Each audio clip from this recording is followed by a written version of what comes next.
In this video, we're going to turn this shape then sounds like this, into this.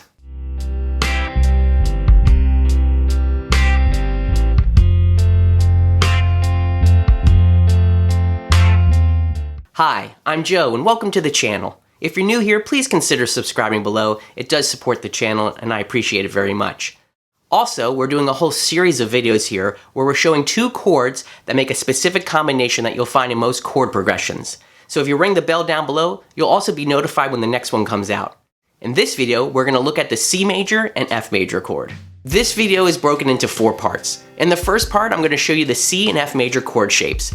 Then we're going to listen to a song that's also a practice track for you using those chord shapes. Then I'm going to break down each individual guitar part of that song so you can see exactly what I'm playing. And finally, I'm going to give you some practice tips. Let's get started on this one. Before we jump in and listen to the track, let's review the 2 chord shapes that we're going to be using. In this case here, we're going to be using C major and F major. And what's nice about this, these chord shapes are pretty much identical, just on different sets of strings. So let me show you what I mean. For the C chord, let's start with our C note, which happens to be the 3rd finger on the 3rd fret of the A string. We'll put our 2nd finger down on the D string on the 2nd fret. Then we're going to have an open string for G, and then our 1st finger on the 1st fret of the B string. And you can also play the open E. This shape then sounds like this.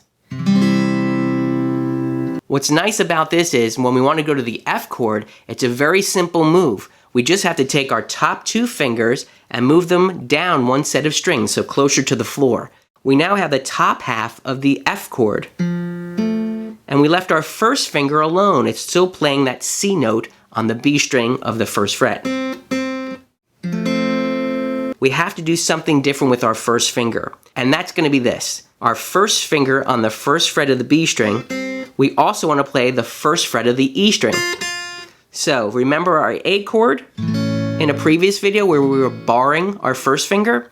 We're going to do the same thing, but we're going to make it like a mini bar. We're only going to cover 2 strings, which is the B string and the A string on the 1st fret.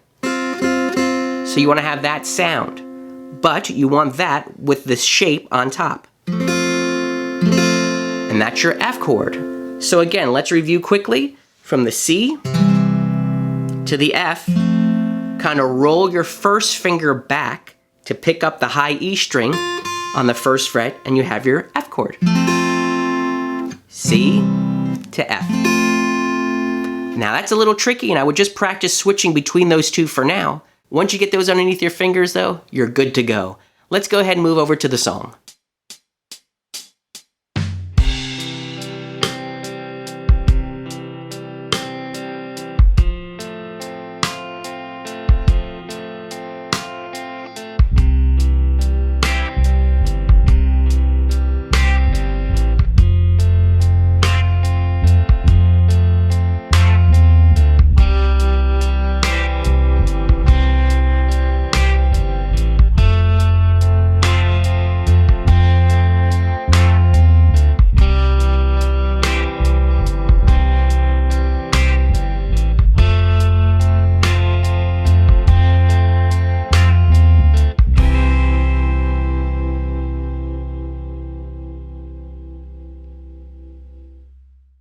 This song features 3 parts. The first part's very simple. It's basically using your C and F shape that you learned earlier.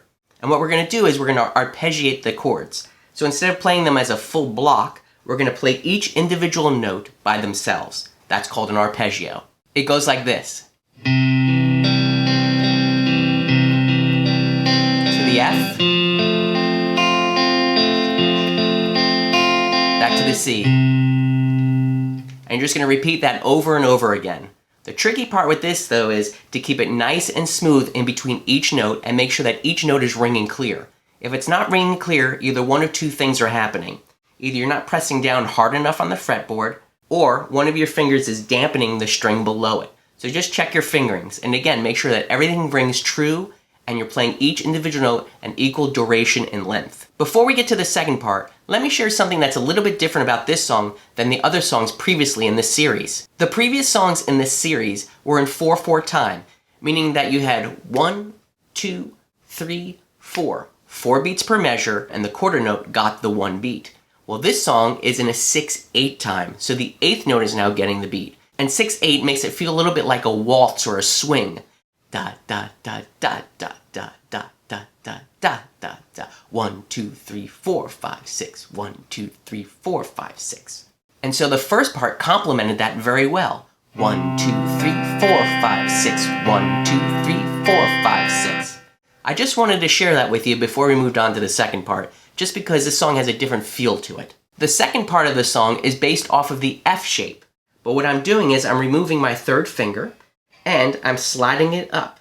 And because I'm sliding it up, this now makes a C major chord. And what I'm doing is I have my 2nd finger on the 9th fret of the G string. My 1st finger is barred on the 8th fret of the B and the E string. And what I'm going to do for this part are take little stabs, and they're more of a staccato part. So a staccato part means you strike the note and then cut it off quickly. So instead of letting it ring, I'm making it staccato. I'm cutting it off. And then I'm dropping this whole shape down now to the F position. And I'm doing the same thing. Also note how I'm muting the strings.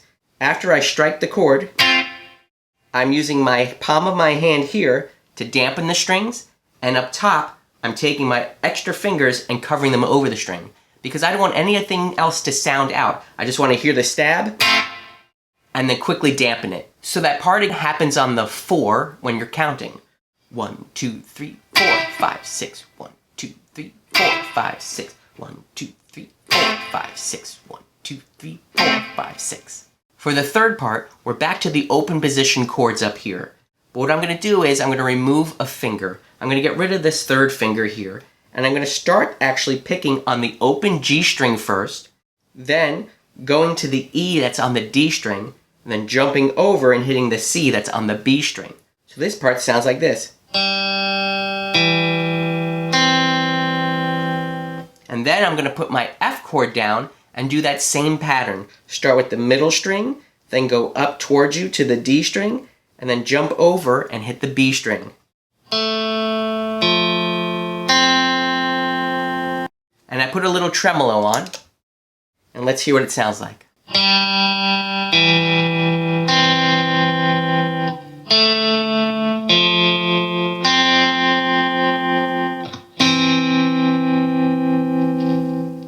And that's the whole song. Let's go on to the practice tips. After you get your guitar in tune, there's actually a lot to practice with this song.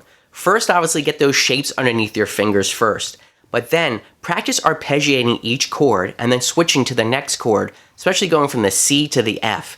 And make sure when you play that each note is ringing true and that you're holding it for the same duration of time, each note. Then I would practice taking a stab at the stabs. See what I did there? And what you want to do is play the F chord nice and clean, slide it up to the C chord. And that's a movable shape. So if you want to experiment and try to find other things that sound good, take that same shape and move it up and down the neck to see if it sounds good. Just start to experiment moving that shape around. I think you're going to find a lot of places where it's very useful. And finally, get used to that 6/8 time feel. It's a lot different than that straight ahead 4/4 rock and roll that we've been playing in the previous lessons. That's another video down for this series. If you liked what you saw, please do me a favor and support the channel by subscribing down below, hitting the like icon, knock on that bell, and you'll be notified when the next video is ready to go. Until next time, and we're going to arpeggiate the chords, which means we're going to play each individual note individually. Each individual note individually.